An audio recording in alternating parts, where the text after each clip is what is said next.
Good morning. Today we want to talk about something that we hope doesn't happen, but we need to be prepared for.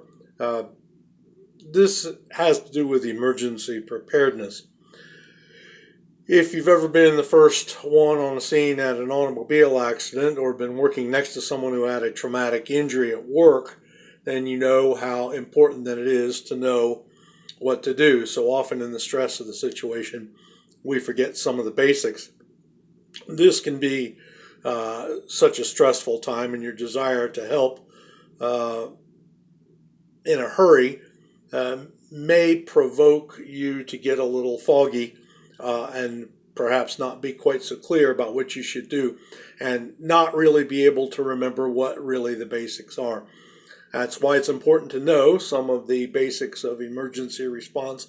So we want to talk about that today. Today we're going to review just some of these basics that each of us should know for our workplace. And we're going to kind of do it in a different way. I'm going to ask a few questions, and I want you to answer these questions for yourself or amongst yourselves. And if you can remember what some of these questions are and talk about them, maybe a little later on, that would be a good thing as well. So the question you might want to ask yourself, from right where you are right now, where is the nearest phone to call emergency services? Now, days gone by, you'd have to run and get one. It may be in your pocket, it may be in your lunchbox, but where are you going to go to call?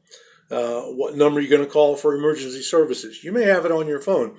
Your screen may come up and it may say emergency call on your lock screen. And if that's true, then great. From right where you are, where's the nearest exit? Do you know if you had to evacuate the building where you are or the location where you are, the site, where would you meet? From where you are right now, where is the nearest defibrillator, AED? From right here, where's the nearest bloodborne pathogen kit? Now, all of your foremen have these bloodborne pathogen kits in their trucks, so that may be an easy answer for you. Among you, who of you knows how to perform CPR? And once again, all of our foremen have recently had a class in CPR, so they should know, but perhaps there would be another one of you who also might well know. What are the signs of a stroke? If you see someone behaving in a certain way, is that a sign of a stroke? What are the signs of a heart attack?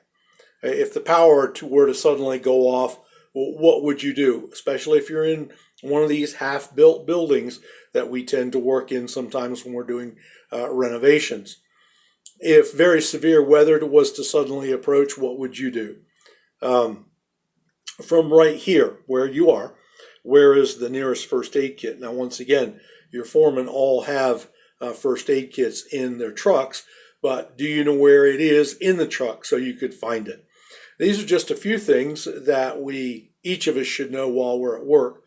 We are not all necessarily first responders, although some of us are, but we can certainly help and be called upon to do whatever we can if a worker next to you or close to you has a traumatic event.